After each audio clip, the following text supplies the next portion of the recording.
How y'all doing, Team Up? Hard News of Murdoch.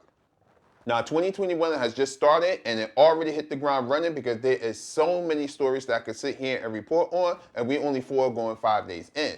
But I want to focus in on the Georgia election because that is something that is very important and it's going to greatly impact the country moving forward depending on the outcome. Now, the reason why this election is so important is because it's going to decide who gets to control the Senate for the next couple of years, either the Democrats or the Republicans. And if you haven't been keeping up with the score, after the last election, the Republicans had 50 seats to the Democrats' 48 seats, which means that the Democrat could pick up these last 2 seats in Georgia. The deciding vote will go to no other than Kamala Harris once she takes the position and is sworn in, which will give the Democrats the ability to pass any legislation that they see fit, just like Trump and the Republicans were able to do within the first 2 years of his presidency. Now, just in case you don't know who's in this election, you have Jon Ossoff versus David Perdue for 1 seat, and in the other seat, we have a battle between Kelly Loeffler and Raphael Warnock, who also just happens to be a reverend for a popular Baptist church in Georgia.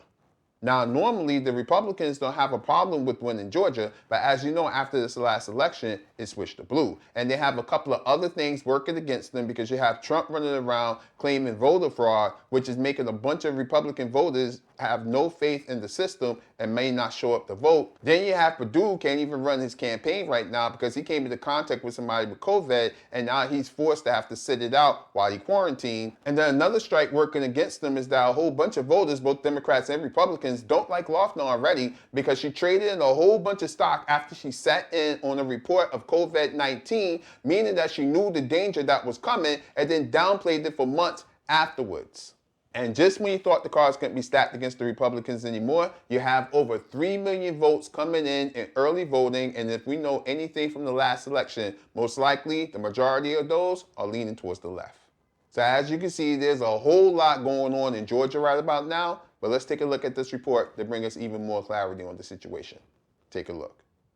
To the hills of Tennessee. President Trump on the campaign trail Monday, once again alleging election fraud. There's no way we lost Georgia. There's no way. That was a rigged election.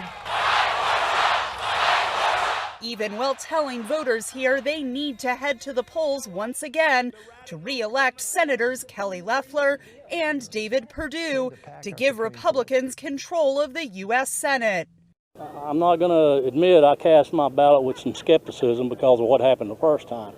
The president's supporters say beating Democratic challengers Jon Ossoff and Raphael Warnock is so important it overcomes their doubts about election fraud. They're going to have the power, the House, the Senate. That's the most extreme power that we can have against the taxpaying person. I guess our taxes will probably go up. They're going to try to take our guns away.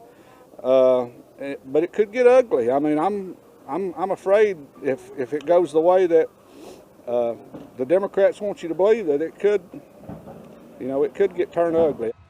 President-elect Biden won Georgia by fewer than 12,000 votes, due in large part to voters in the suburbs of Atlanta shifting from Republicans to Democrats. You voted in record numbers in November. Your voices were heard, your votes were counted.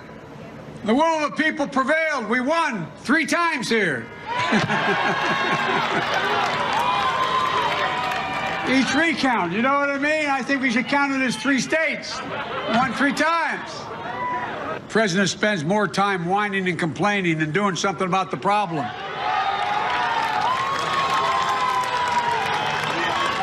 I don't know why he still wants the job. He doesn't want to do the work. Can I give you a swag bag? And would you like it? Those close margins in this traditionally Republican state mean Democrats have to mount yet another strong effort to mobilize voters. Just go ahead and run through the guide and I'll run you through a training.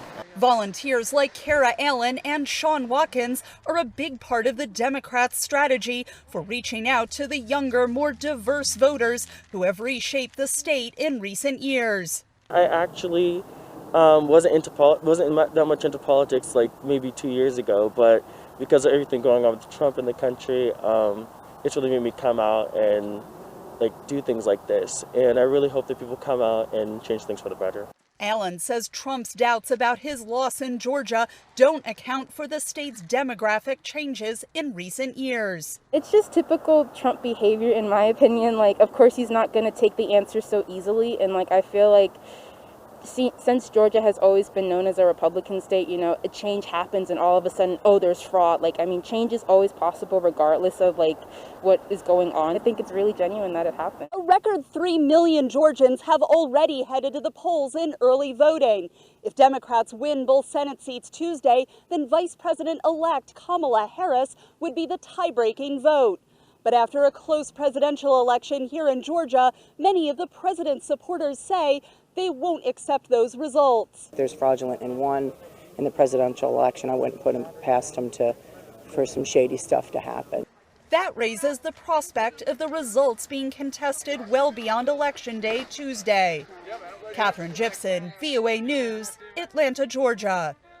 Now, the best part about that report, and it got me a little bit right here, was watching that young king and queen go out there trying to make it happen and trying to motivate people to vote. Because they understand, and we all know, that a lot of us are very jaded towards the process and we don't believe in it no more. But you want to know what? If you want something to happen, you have to believe in it first. If we thought like that in the beginning, guess what? Georgia would have never flipped blue.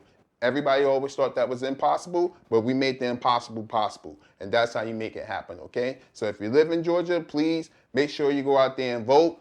I don't know what's going to happen necessarily, but we have to take the first steps in order to try and see what the outcome is going to be, okay? We probably won't know the results for a couple of days, but hold tight. The moment we do, I'll make sure I let everybody know exactly what's going on, okay? And with that, that's all I have. Like and subscribe if you like what you see. Remember, the revolution is unclassified. Later.